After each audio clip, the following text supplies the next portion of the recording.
За тэгэхээр юуны өмнө өнөөдөр орж ирсэн үндэсний аюулгүй байдалтай шууд холбоотой 3 дахь ертөнцтэй Монгол улсын цор ганц гарцуулах агаарын тээврийн салбарт бас гадны хөрөнгө оруулалттай компани давуу тал олгох энэ асуудлыг Ардчилсан намын бүлэг дэмжихгүй гэсэн байр суурь илэрхийлсэнд бол бас баяртай байна. Яагаад тэгэхээр бид нар бол маш ээдрээтэй юм нөхцөл байдалтай ажиллаж байгаа. Тэгэхээр энэ хүрээнд бол Ардчилсан намын бүлгийн зүгээс бол эх орныхоо эрх ашгийг тэргүүн тавьж тодорхой шийдвэрүүдийг гаргаж байгаад бол баяртай байна.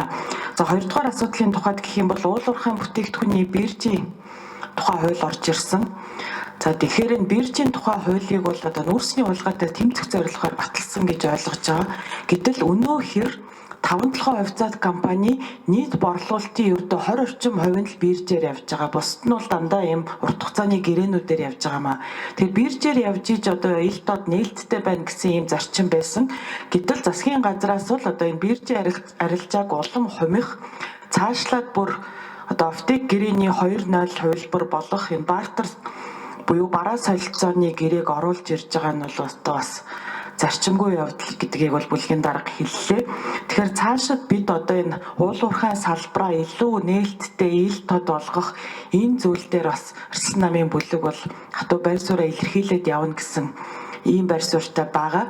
Ягаад тэгжиж бид нар иргэдийн гар дээр очих үндэсний баялагын сангаар дамжаач гэдэг юм уу тийм ээ. Энэ уул уурхайн орлогыг иргэдийн гар дээр аваачих бодлого хэрэгжинэ гэж үзэж байгаамаа.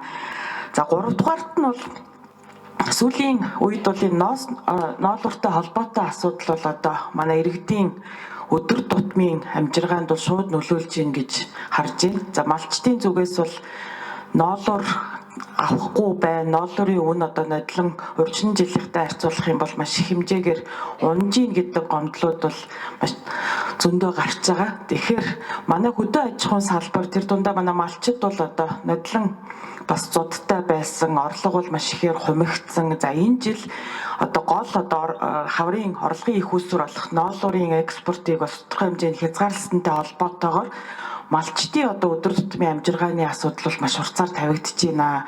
Тэгээ малчтын зээл гэж бараг 2 их найд төгрөгийн зээл бол арилжааны банкуд дээр бас бүртгэлтэй байгаа. За ноолуур бол цаг ямагт манай бас экспортын орлогын тодорхой хувийг эзэлж ирсэн. Бид нар бас харьцангуй давуу талтай өрсөлдөх чадвартай ийм салбар. Гэтэл энэ салбарт бол засгийн газрын зүгээс ийм ойлгомжгүй тодорхой бос бодлого хэрэгжүүлснээр малчтын амжиргаанд шууд сөргөөр нөлөөлөө зогсохгүй энэ салбарыг цаашид яаж хөгжихийг нь бол бас их ойлгомжгүй төвшөнд аваачиж гин гэсэн бодолтой байгаа. Тэгээд энэ талаар бол тухайн салбарыг хариуцсан J2 сайдыг бол удаа дараалан бүлгийн хуралд ирж мэдээлэл өгнө гэж хэлсэн боловч баг 3 дахь 7 хоногтой бол бүлгийн хуралд бол ирсэнгүй.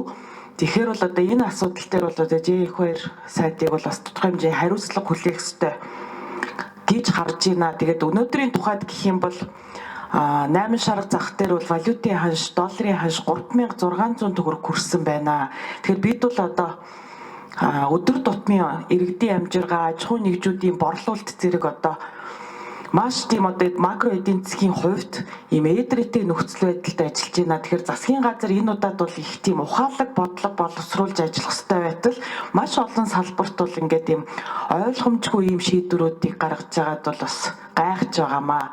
Тэгэхээр цаашид бид үнэхээр төсвөө тодтогох шаардлагатай мó энэ олон мега төслүүдийг чи эренбэлж бас тодорхой юм ухаалаг шийдвэрүүд гаргах ёстой мó гэдгийг бол улсын хурал дээр ч гэсэндээ ярих цаг нь болсон гэж хувьдаа үзэж байгаамаа.